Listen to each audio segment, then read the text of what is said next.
আল্লাহর নবী জনাবে মোহাম্মদ রাসূলুল্লাহ সাল্লাল্লাহু তাআলা আলাইহি ওয়াসাল্লাম নবী আমার গালি দিলেন না, গরম করে কথা বললেন না বাবা।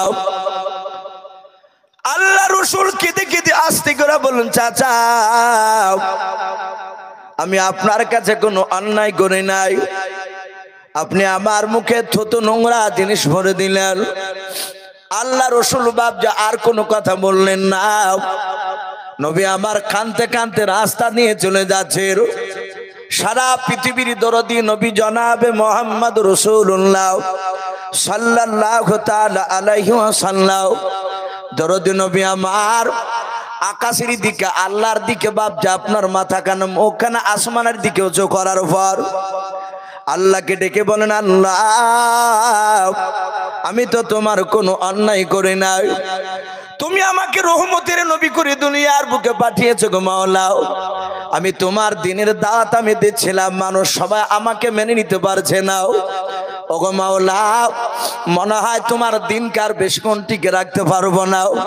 যেভাবে উদ্বা সাইবার আমার বিরোধিতা শুরু করে দিয়েছে, আল্লাহর নবী বাপজি মাঝে মাঝে বাপজি কান্নার জোরে আওয়াজ দেয় আর আল্লাহর কাছে আফসোস করতে করতে চলে যায়।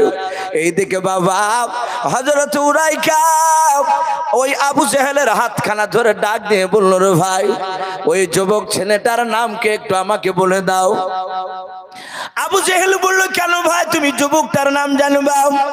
ডাক দিয়ে বলেছিল, ভাই শুনে নাও, শুধু মক্কা নগর কেন আমার মনে হয় গোটা পৃথিবীতে ওই যুবকটার মতো ভালো মানুষ আর পাওয়া যাবে না। বলুন সুবহানাল্লাহ। ওই যুবক ছেলেটা কোনো অন্যায় করে নাই, আর সেই লোকটাকে আবু জেহেল তুমি তার মুখে নোংরা জিনিস ভরে দিলাও। ভাই দয়া করে তার পরিচয়, তার নামটা তুমি দাও, সে কোন বংশের সন্তান সেটা তুমি বলে দাও, আমি আমার শাম দেশে গিয়ে আমি মানুষের কাছে তার প্রশংসা করব। আবু জেহেল বলল, ভাই ওর কথা জানার দরকার নাই, কিন্তু আল্লাহ বলেছেন আমি যাকে হেদায়েত বানাই পৃথিবীর মানুষ বাপ যে কেউ তাকে গুমরা বানাতে পারবে না, আর আল্লাহ যাকে হেদায়েত বানাবে না গুমরা বানাবে। পৃথিবীর মানুষ বাপ যে তাকে আপনার হেদায়েত বানাতে পারবে না। ওই উরাইকার ভিতরে বাপ যে নূরের বাতি জ্বলে উঠেছে, হেদায়েতের বাপ যে আলো বাপ যে বের হতে শুরু হয়ে গিয়েছে। আল্লাহর নবীজির বাপজির সাথে কথা বলার জন্য তার মনটা খারাপ করে। আবু জেহেল পরিচয় দিল না।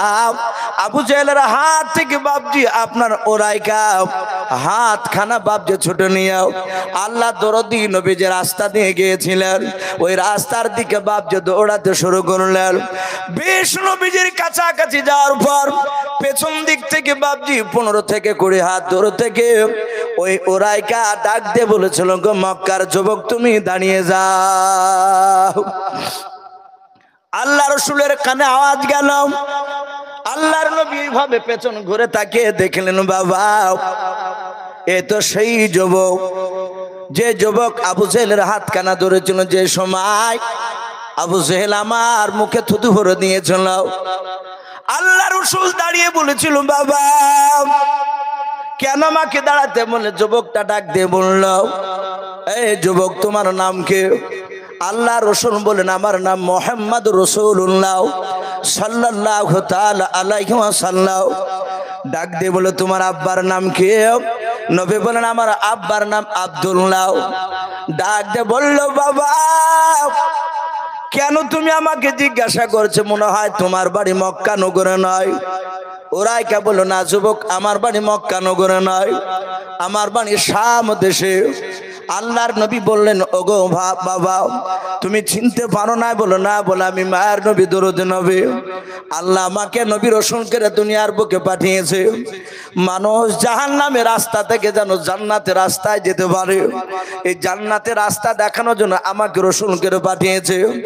আমি মানুষের দাঁড়ে দাঁড়ে জাহান্নামের এটা রাস্তা, এটা জান্নাতের রাস্তা, এটা দেখাতে এসেছি মানুষ যেন জাহান্নাম থেকে জান্নাতে চলে যায়। এই জন্য আল্লাহ রাসূল ডাক দিয়ে বলেন, আমাকে আল্লাহ রাসূল করে পাঠিয়েছে। 5 থেকে 10 মিনিট উরাইকা রাসূলুল্লাহর বাপজি নবুয়তের কথা শোনার পর আর থাকতে পারলো না, সাথে সাথে কলমা পড়ে মুসলমান হয়ে গেল। জোরে বলুন সুবহানাল্লাহ। আল্লাহ রাসূল সাল্লাল্লাহু তাআলা আলাইহি ওয়াসাল্লামকে বাপজি উরাইকা চিনলেন, তার আগে চিনতেন না। সাহাবারা কেমন চিনেছিলেন, আর আজ আমরা বাপজি রাসূলুল্লাহকে কেমন চিনতে পেরেছি। সম্মানিত ভাইরা আমার, বাবা জীবনেরা, আমি সেই বলছিলাম সালমান হাঁটছিলেন আর উরাইকা আগে আগে যাচ্ছিলেন, মনে আছে? আল্লাহ রসুলের সাহাবা সালমান, উনি বলেন আমি মসজিদে নববীতে যাচ্ছিলাম রাসূলুল্লাহর কথা শোনার জন্য। রাস্তা দিয়ে যেতে যেতে দেখলাম আমার আগে আরেকজন সাহাবা উরাইকা, উনিও হাঁটছিলেন। আমরা তখনও মসজিদে নববীতে যেতে পারি নাই, প্রায় 50 থেকে 60 হাত দূরে মসজিদে নববী থেকে। সালমান ফার্সি বলে আমরা 50 থেকে 60 হাত দূরে ছিলাম মসজিদে নববী। হঠাৎ করে দেখলাম উরাইকা তিনি রাস্তায় যেতে যেতে বসে পড়লেন। উরাইকা সাদা হাতে রাস্তায় বসে গেছে ধবাস করে। আপনারা এই যে রাধানগর গ্রামে মাদ্রাসায় জালসা শুনতে এসেছে, অনেকে একা এসেছে, অনেকে 4 জন 5 জন দল বেঁধে এসেছে। ভাই চলো একসঙ্গে জালসায় যাই। আপনাদের সাথীর মধ্যে থেকে আসতে গিয়ে যদি একজনা বসে যায়, বলবেন না যে ভাই কি হলো, তুমি যেতে যেতে হঠাৎ বসে পড়লে কেন? মাথা ঘুরছে না পেটে ব্যথা হয়েছে? হযরতে সালমান ফার্সি রাদিয়াল্লাহু তাআলা আনহু তিনি বলেন আমি উরাইকাকে রাস্তায় বসা দেখে আমি ডান দিকে বাম দিকে সামনে পেছন দিকে চারিদিকে দেখলাম হযরতে উরাইকার আমি সালমান ফার্সি ছাড়া আর তৃতীয় মানুষ কেউ নেই। আর একজন তৃতীয় আছেন, তিনি হচ্ছেন কে? আমার আল্লাহ। কিন্তু আল্লাহকে তো আমরা দেখতে পাই না। উরাইকা বলেন আমরা আল্লাহকে দেখতে পাই না, কিন্তু উরাইকার আমি ছাড়া আর কেউ নেই। কিন্তু উরাইকা বসলো কেন? হযরতে সালমান ফার্সি রাদিয়াল্লাহু তাআলা আনহু উরাইকার কাছে গিয়ে বাপজি সালাম দিলেন, আসসালামু আলাইকুম ওয়া রাহমাতুল্লাহি ওয়া বারাকাতুহু। এটা সাহাবাদের বাপজি সব আমলের চেয়ে এই সালামটাকে বাপজি বেশি গুরুত্ব দিতে। সালামের উনাদের এমনই রেওয়াজ ছিল, তারা যে কোনো মানুষকে বাপজি মুসলিমকে দেখলে সালাম দিতে। এমনকি তারা বাপ বেটা তো সালাম দেওয়া দি করতেন, বলুন আলহামদুলিল্লাহ। আজ আমাদের সালামের প্রথা বাপজি নেই। একটা মানুষ হাত উঁচু করে বলতে পারবেন এই রাধারাঙ্গর পবিত্র মাদ্রাসায় জালসা শুনতে এসেছে, হাত উঁচু করে বলতে পারবেন যে ইসুফ ভাই আমি আমার বেটাকে আমি সালাম দিই, আমার বেটা আমাকে দেয়? আছে কোনো বাপ যেরকম ফ্যামিলি তৈরি করতে পেরেছে? আমরা নাই। অরিজিনালি লজ্জা লাগে বাপ। আমরা অনেক আলেম ওলামা বাপজি বাপ বেটা সালাম দিতে পারি নাই। আজকে যিনি জালসার প্রধান বক্তা আমি হ্যান্ডবেলে দেখলাম, আজকে জালসার হযরত মাওলানা বদরুল আলম সাহেব মাদ্দাজুল আলী এ শাইখুল হাদিস, উনি অনেকেই ছিলেন আপনারা। উনি আমাদেরকে সম্ভবত মনে হয় মিশকাত শরীফে বাপজি উনি যে কেতাবটা নিতেন সে কেতাব পড়াতে পড়াতে বললেন, আচ্ছা বাবা তোরা বাপকে সালাম কারা কারা দিস বলতো? আমরা 10টা ছেলে ছিলাম সেই বছর আমাদের সময়। তা আমাদের মধ্যে থেকে বাপজি কেউ হাত উঠাতে পেরেছিলাম না। হুজুর বললেন মিথ্যা কথা বলবি না, সত্য করে বল বাপকে সালাম কারা কারা দিস? সামনে বসে আমি আর আমার সাথী ভাইরা কেউ যখন হাত উঠালাম না, তখন হুজুর বলছেন ইসুফ এই তুই সালাম দিস না তোর বাপকে? মাথাটা নিচু করে চরম ছোট হয়ে গেলাম। বললাম হুজুর দিই না। সাতাহাত হুজুর কেতাবটা বন্ধ করে বলল এ পড়ে লাভ নেই, বাড়িতে যে গরু ছাগলে ঘাস কাটে বেড়াগা লাভ হবে। এ পড়ে বাপকে সালাম না দিলে এ পড়ে লাভ নেই। হুজুর আসছেন সম্ভবত মনে হয় এখন এসে পৌঁছায়নি, কিছুক্ষণের মধ্যে হয়তো ঢুকবেন কিংবা হয়তো ঢুকে যেতে পারে। ওনাকে জিজ্ঞাসা করলে ভাবেন যে এই কথা ইউসুফ সাহেব বলছিলেন। ওনার কাছে 7 বছর পড়েছি। হুজুর যখন এই কথা বললেন আমি সঙ্গে সঙ্গে প্রথমে বলেছিলাম, হুজুর আজ ছুটি দিয়ে দেন, আজ বাড়ি যাব, গিয়ে আব্বাকে সালাম দিব, যদি সালাম দিতে পারি তাহলে কালকে আসবো পড়তে, আর সালাম না দিতে পারলে জানবেন যে আর পড়তে আসবো না মাদ্রাসায়। বাস্তব কথা বলছে, আমাদের সালাম দেওয়া দিন নেই, আমাদের লজ্জা। আমি জানি না আপনাদের এলাকায় সেই এক ধরনের দল আছে কিনা, পাথর সাফড়ি যাওয়া এক ধরনের দল আছে, পাথর সাফড়ি আজমির শরীফ। যদি থাকেন বাপজি রাগ করবেন না, এটা আমাদের মুর্শিদাবাদ জেলার কথা বলছি। আমার যে এলাকায় বাড়ি ওই এলাকায় ওই সব দল ভক্ত লোক প্রচুর। ওদের মাথায় এক শ্রেণীর টুপি থাকে বাপজি, বেশ উঁচু উঁচু টুপি।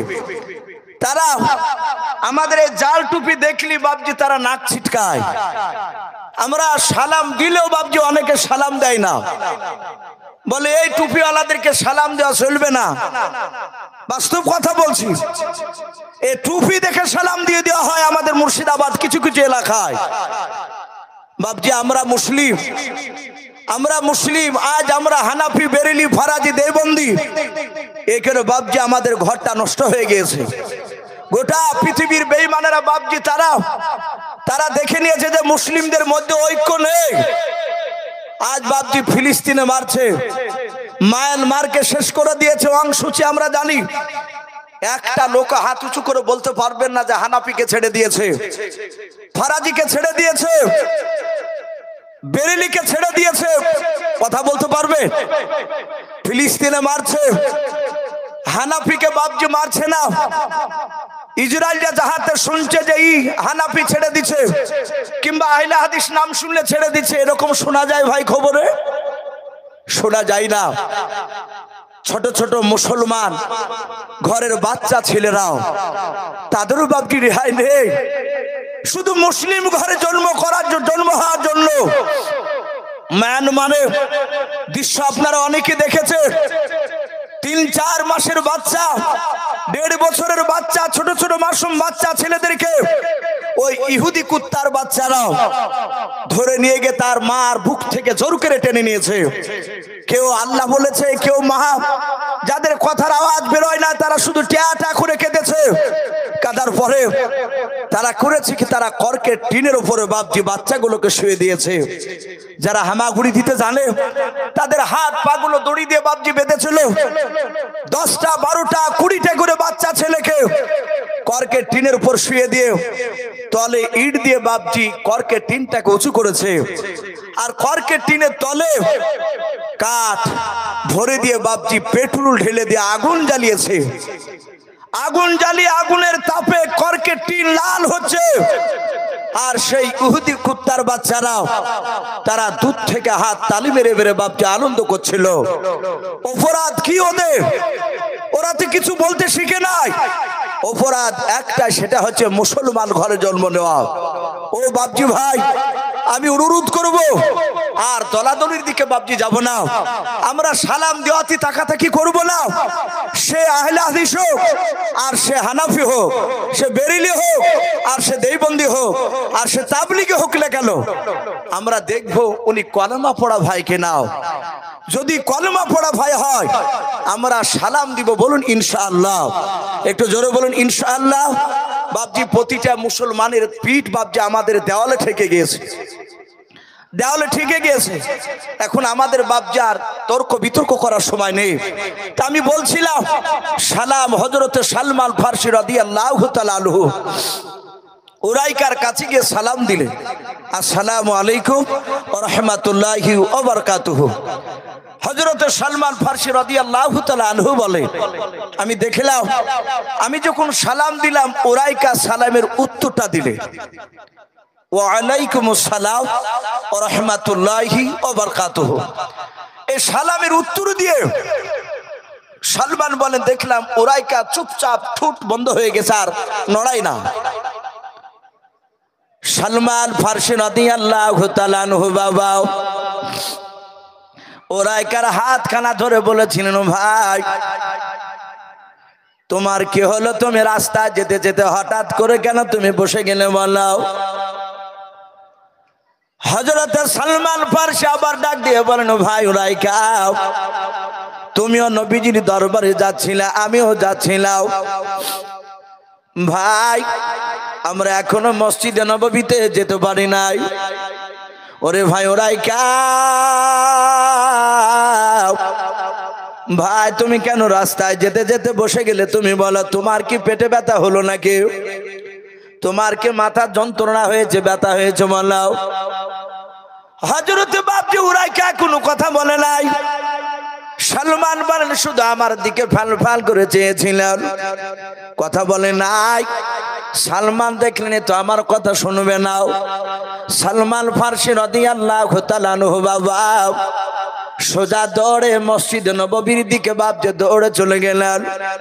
আল্লাহর নবী জনাবে মুহাম্মদ রাসূলুল্লাহ সাল্লাল্লাহু তাআলা আলাইহি ওয়াসাল্লাম মসজিদে নববীতে বাপজি মিম্বারে আপনার বসে কথা আলোচনা করেছিলেন।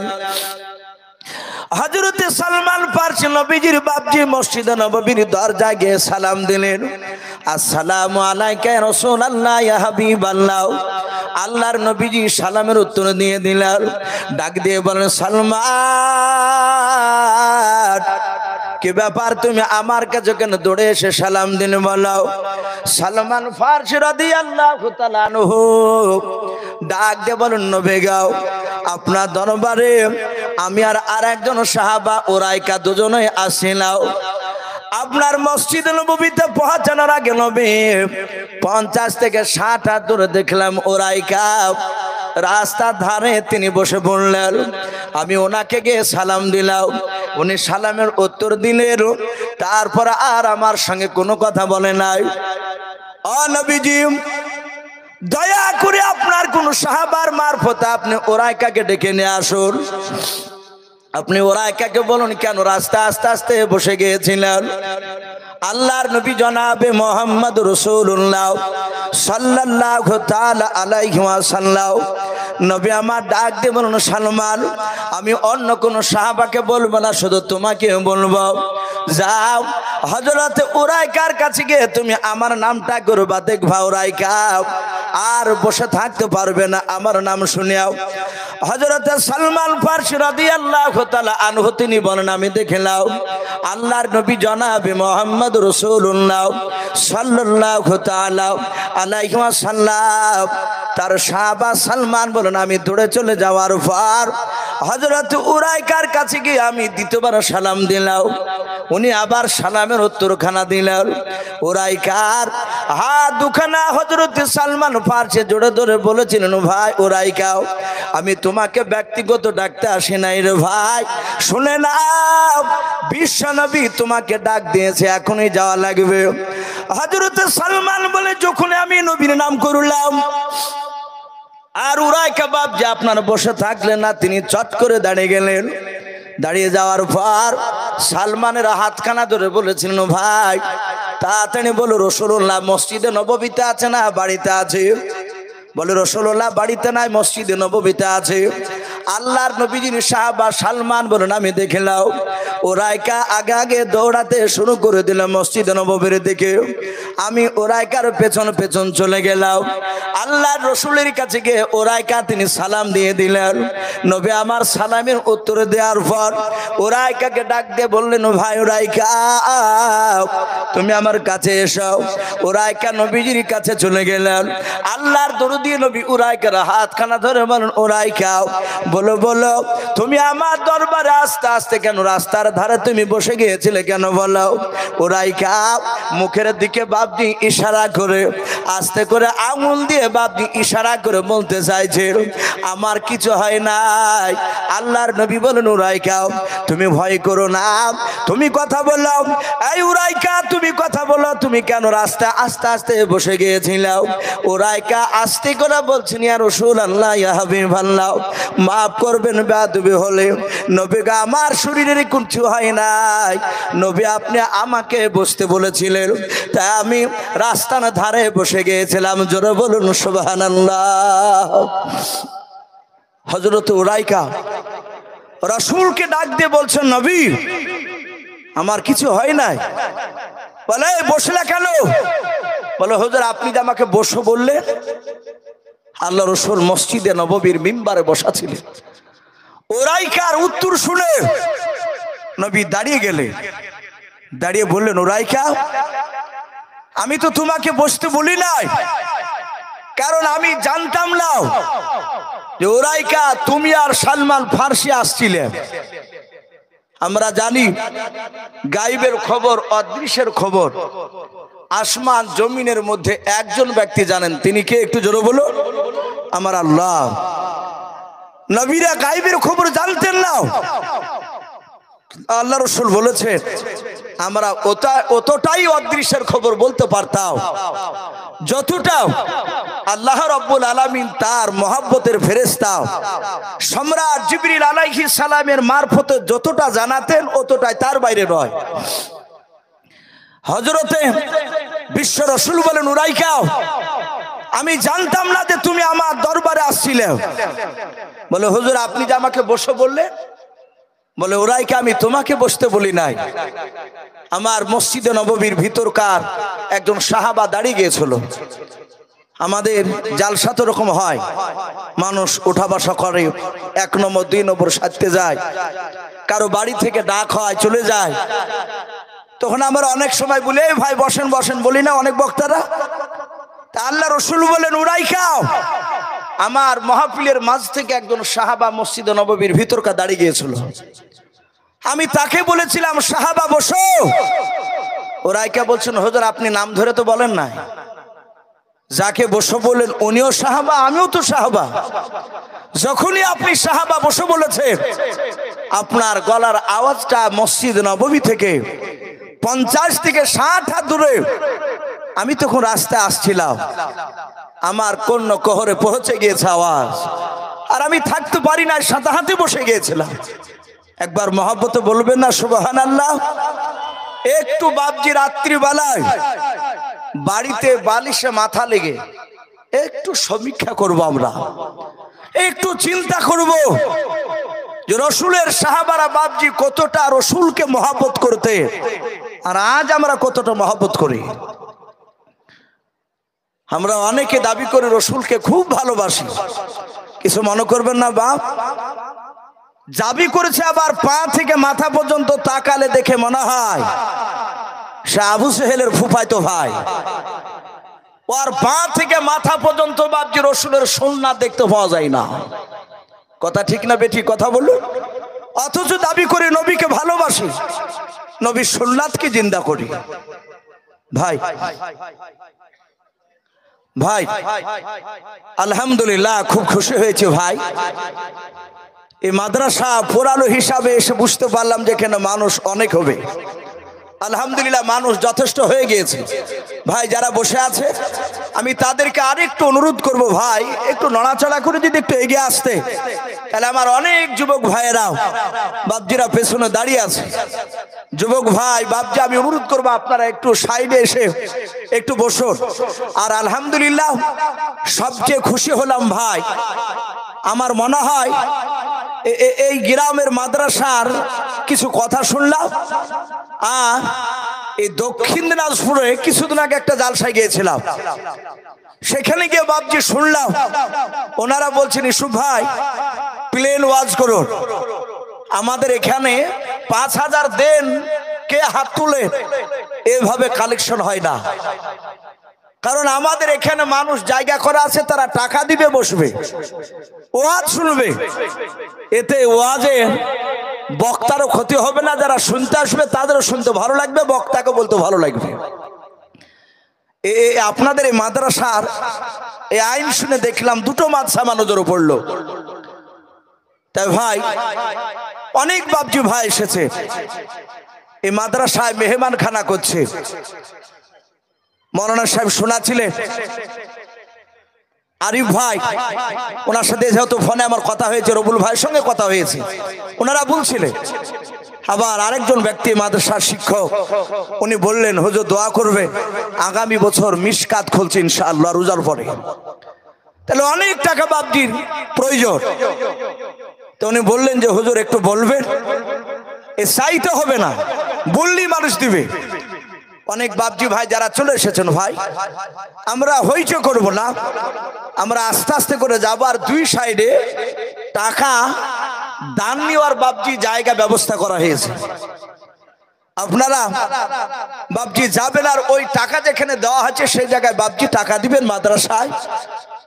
আপনার টাকা খেয়ে এই মাদ্রাসায় পড়াশোনা করে বাপজি তারা বিখ্যাত হাফেজ আর আলেমে দিন হবে। আল্লাহ কবুল করুন, বলুন আল্লাহুম্মা আমিন। তা আমি প্রতিটা বাপজি ভাইদেরকে বলবো, ভাই আপনারা দুজন চারজন করে যাবেন আর টাকা দিবেন, আর যারা আসছেন তারাও টাকা দিবেন আর এসে বসবে। বলুন ইনশাআল্লাহ, একটু জোরে বলুন ইনশাআল্লাহ। আমি আপনাদেরকে বাপজি বারবার বলবো না, আপনারা বুঝতে পারছেন যে বড় মাদ্রাসায় কত টাকা বছরে খরচ হয়।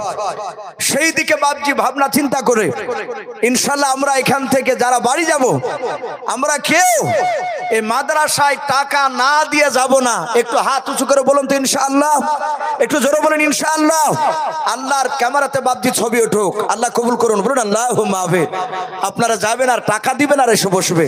তো ভাই আমি বলছিলাম, সেই আল্লাহ রাসূল সাল্লাল্লাহু,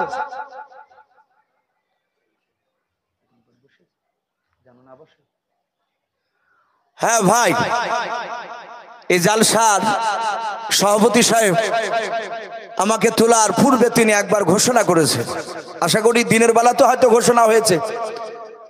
কোন দোকানদার ভাই যারা এখানে চলে এসেছেন, যে সব দোকানদার ভাইয়েরা, আপনারা দোকান না বসে আপনারা চলে যেতে বলবেন, আপনারা চলে যান। যেহেতু এখনই শুধু ঘোষণা করা হচ্ছে তা নয়, এটা কমিটির তরফ থেকে একদম চূড়ান্ত সিদ্ধান্ত যে কোনো দোকানদার জালসার উপলক্ষে বসতে দেওয়া হবে না। শুধু মাইকে ঘোষণা হচ্ছে তা নয়, জালসার হ্যান্ডবিলও লিখিতভাবে প্রচার করা হয়েছে। এই জন্য আমি দোকানদার ভাইদেরকে অনুরোধ করব, আমাকে কমিটির তরফ থেকে মাদ্রাসার শিক্ষকরা আমাকে বলতে বলেছে, তা আমি বলছি ভাই, মান সম্মান নষ্ট না করে আপনারা মান সম্মান বজায় রেখে আপনারা চলে যান। হয় বন্ধ করে দিয়ে এসে জালসা শুনুন, নতুবা আপনারা মান নিয়ে আপনারা বাড়ি চলে যান। যেহেতু আজকে বসতে দেওয়া হবে না, আগামী কালও বসতে দেওয়া হবে না, একদম পুরাপুরি নিষিদ্ধ করা হয়েছে। শুধু নিষেধ মানা হয়েছে তা না, একদম পুরাপুরি মানা আজকের জালসা উপলক্ষে। এই জন্য দোকানদার ভাইদেরকে বলবো, ভাই আশা করি মাইকের আওয়াজ আপনাদের সকলের কানে পৌঁছাচ্ছে। আপনারা দয়া করে দোকান যদিও বসে থাকেন, আপনারা তাড়াহুড়া করে দোকানগুলো গুটিয়ে নিয়ে আপনারা আপন আপন বাড়ি চলে যান, এটাই আপনাদের জন্য ভালো হবে আজকে। তো ভাই আমি বলছিলাম যে আল্লাহ রাসূল সাল্লাল্লাহু তাআলা আলাইহি ওয়াসাল্লাম, আমি সে রসুলের বাপ যে কথাগুলো একটু আলোচনা করার জন্য নবীর দুটো বাপ যে হাদিস আমি পাঠ করেছিলাম। আমরা জানি সারা পৃথিবীর শ্রেষ্ঠ নবী জনাবে মুহাম্মদ রাসূলুল্লাহ সাল্লাল্লাহু তাআলা আলাইহি ওয়াসাল্লাম, এই নবীর কথা বাপজি শুধু মুখে শুনে বাপজি ইমানদার হওয়া যায় না। কথা বুঝতে পেরেছেন আমার?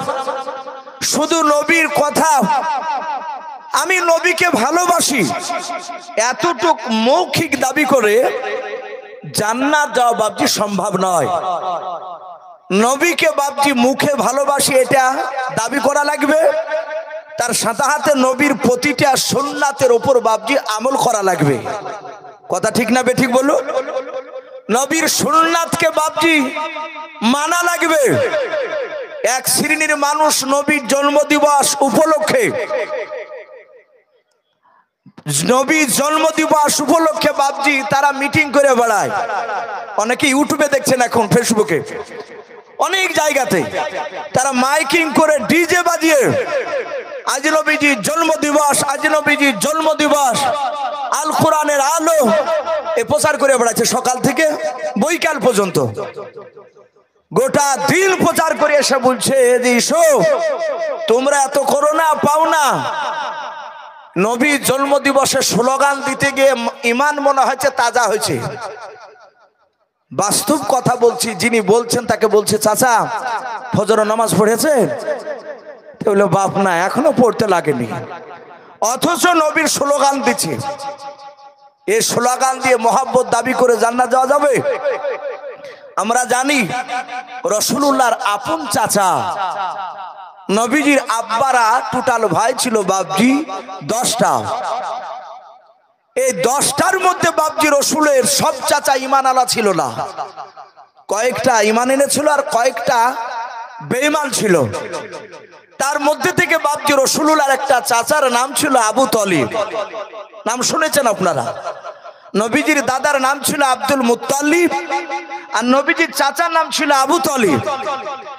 এই আবু তলিব রাসূলুল্লাহকে কতটা ভালোবাসতো আশা করি অনেকেই জানে। আমার নবীজি পবিত্র জবানে বলছেন আমার চাচা আবু তলিব এত ভালোবাসতো, আবু বকর বাদ দিয়ে গোটা পৃথিবীর মানুষের ভালোবাসা এক পাল্লা যদি রাখা হয়, আর আমার চাচা আবু তলিবের মহব্বতের পাল্লা উপর পাল্লা রাখলে আবু তলিবের পাল্লা ভারী হয়ে যাবে। অথচ আবু তালিব লোকটা জান্নাতি না জাহান্নামী বাপ? একটু জোরে বলে। জাহান্নামী। কেন? এত নবীকে মহব্বত করার পর কেন জাহান্নামে যেতে হলো? ওনার মহব্বতের কথা বাপজি আলোচনা করতে গিয়ে সিরাতে হালবিয়া বলে বাপজি একটি কিতাব উলামে দেওবন্দে লেখা, রাসূলের বাপজি জীবনী তাতে দেওয়া আছে। আল্লাহ রসুল যখন বাপজি কলমার দাওয়াত দিতে শুরু করেছিলেন, আমরা জানি মুহাম্মদ সাল্লাল্লাহু আলাইহি ওয়াসাল্লাম 40 বছর বয়সে গাড়ি হিরায় কোরআনটা বাপজি অবতীর্ণ হলো সূরা আলাক। নবীজি কোরআন বাপজি আপনার 5টা আয়াত মুখস্থ করে, ও কোরআন নাজিল হওয়ার অনেক ঘটনা আছে, ওদিকে আমি যাব না। রাসূল সাল্লাল্লাহু আলাইহি ওয়াসাল্লাম তার অর্ধাঙ্গিনী বিবি খাদিজার কাছে আলোচনা করলে, ওনার বিবি কথাগুলো শুনলে, তৎকালীন সেই জামানায় ওয়ারকা বিন নাফিল বলে একটা পাদ্রী ছিল, পণ্ডিত ছিল, তাওরাত জুবুরের বাপজি হাফেজ, তার কাছে গিয়ে খাদিজাতুল কুবরা রাদিয়াল্লাহু তাআলা আনহা আলোচনা করলেন বিষয়টা, যে আমার স্বামী এরকম এসে এই কথাগুলো বলছে। উনি বললেন মনে হয় তোমার স্বামী আখিরি জামানার রসুল হয়ে গিয়েছে, নবুয়তের দায়িত্ব পেয়ে গিয়েছে। রসুল বুঝতে পারলেন। খাদিজাতুল কুবরার কাছে নবী কাঁদছেন, খাদিজা আমাকে কে নবী বলে বলবে? সর্বপ্রথম খাদিজা বলেছিলেন কেউ মানুক আর না মানুক, আপনার অর্ধাঙ্গিনী বিবি আমি খাদিজা আপনাকে নবী বলে মেনে নিলাম। জোরে বলুন সুবহানাল্লাহ। এই খাদিজা ঈমান আনার পরে আল্লাহ রাব্বুল আলামিন বলেন হে রাসূল আর বসে থাকা যাবে না, এবার আপনি বেরিয়ে পড়ুন কলেমার দাওয়াত দিতে। রাসূল বাদজি কলেমার দাওয়াত দেওয়ার আগে, নবুয়তটা প্রকাশ হওয়ার আগে গোটা মক্কা কেন গোটা আরবের মধ্যে আমার রাসূলের একটা লোক দুশমন ছিল না। কথা সত্য না মিথ্যা? নবীর একটা দুশমন ছিল না। রাসূল যখনই হকের কথা কোরআনের দাওয়াত দিতে লাগলেন, রাসূলুল্লাহর দুশমন শুরু হয়ে গেল। নবীকে যারা আলামিন বলে ডাকতো, তারা আলামিন বাদ দিয়ে রাসূলুল্লাহকে অশ্লীল ভাষায় গালি দিতে লাগলো, নবীকে নাই অন্যায় করে কথা বলতে লাগলো। আল্লাহ রাসূল কলমার দাওয়াত বন্ধ করে নাই।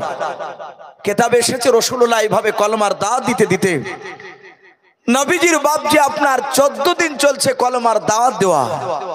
কদিন বললাম ভাই? 14 দিন। ওই 14 দিনকার দিন বাপজি কলমার দাওয়াত দিতে চলে গিয়েছেন মক্কা নগরে। মক্কা নগরে গিয়ে রাসূলুল্লাহ দেখছেন 10-12টা লোক বসা, তারা খুব হাই ফ্যামিলি ঘরের ছেলে ছিল না, তারা গরিব ঘরের সন্তান। হযরতে বিশ্ব রাসূল তাদের কাছে গিয়ে মধুর সুরে জান্নাত জাহান্নাম নবুয়তের কথা শোনাতে লাগলেন।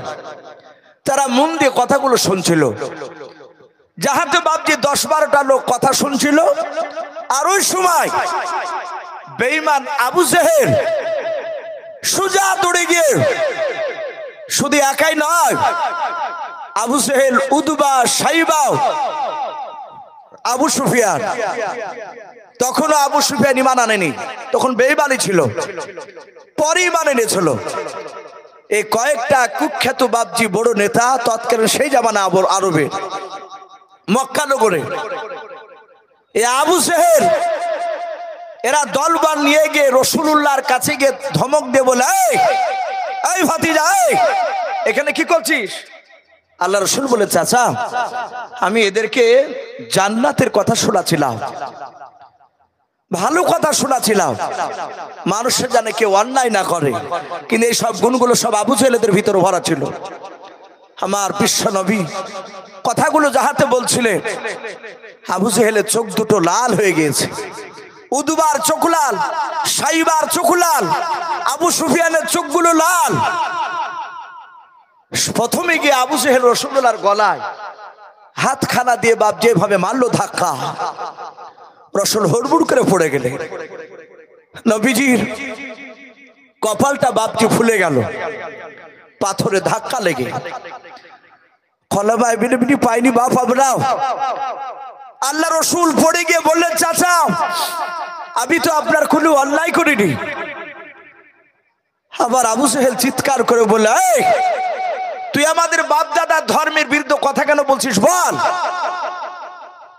আমার বাপ দাদার ধর্মের বিরুদ্ধে কথা আগামী কাল থেকে আর বলবি না।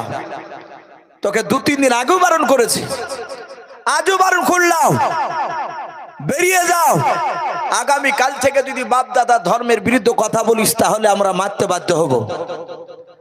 রাসূলকে আবার গলায় ধাক্কা দিল, রাসূলুল্লাহ চলে গেলে কাঁদতে কাঁদতে।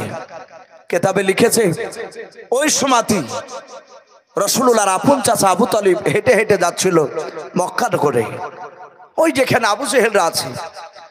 আবু তালিবও কিন্তু বাপজি তৎকালীন সেই জামানায় কুরাইশ বংশের উনি একজন বেশ হাই ফাই নেতা, বড় নেতা আবু জেহেলদের মতো। আবু তালিব কাছে গিয়ে বলছেন, ভাই কি ব্যাপার আবু জেহেল, সব মোড়লগুলোকে এক জায়গায় দেখতে পাওয়া যাচ্ছে। উতবা বলল, আমরা একটা বিশেষ কাজে এসেছিলাম, তাই এখানে বসে আমরা একটু আলোচনায় বসেছি। আমার বিশ্ব রাসূলের চাচা কথা বলতে গিয়ে বলছেন, ভাই আবু জেহেল ওরা কথা বলছে আর তোমার মনটা ভারী কেন, তুমি মলক্ষণ অবস্থায় কেন তুমি বসে আছো। মানে শয়তানটা চিন্তা হয়েছে রাসূলুল্লাহ কেন কলেমার দাওয়াত দিচ্ছে। এখনো যারা রসুলকে ভালোবাসে না তারা রসুলের কথা শুনে তাদের গা জ্বলে। এই আবু জেহেলের গা জ্বলছে নবীর কথা শুনে। তা আবু তালিব বলছে, ভাই তোমার মনটা ভারী কেন। আবু জেহেল বলল, আবু তালিব তুমি খোঁজ রেখেছো তোমার ভাতিজার। আবু তালিব বলল, ভাই আমি খোঁজ রেখেছি, আমি জানি আমার ভাতিজা 14 দিন হতে চললো কলেমার দাওয়াত দিয়ে বেড়াইছে। তো কি হলো, বলে তোমার ভাতিজা আমাদের বাপ দাদার বিরুদ্ধে কথা বলছে। ডাক দিয়ে বলল, ভাই আমার ভাতিজা বলছে কিনা আমি তো বলি নাই, আমি তো আমার বাপ দাদা ধর্মের উপরে আমি ঈমান অটুট করে রেখেছি। আমি তো মুহাম্মদ সাল্লাল্লাহু আলাইহি ওয়াসাল্লামের কথাকে মানিনি, ওর কথা অনুযায়ী তো আমি চলি না। সে আমার ভাতিজা, সে আমার বাড়িতে থাকে, এটা সত্য। আবু জেহেল বলল, শুধু তোমার সম্মানের দিকে লক্ষ্য করে তোমার ভাতিজার গায়ে হাত তুলি নাই। আয় আবু তালিব তোমার ভাতিজাকে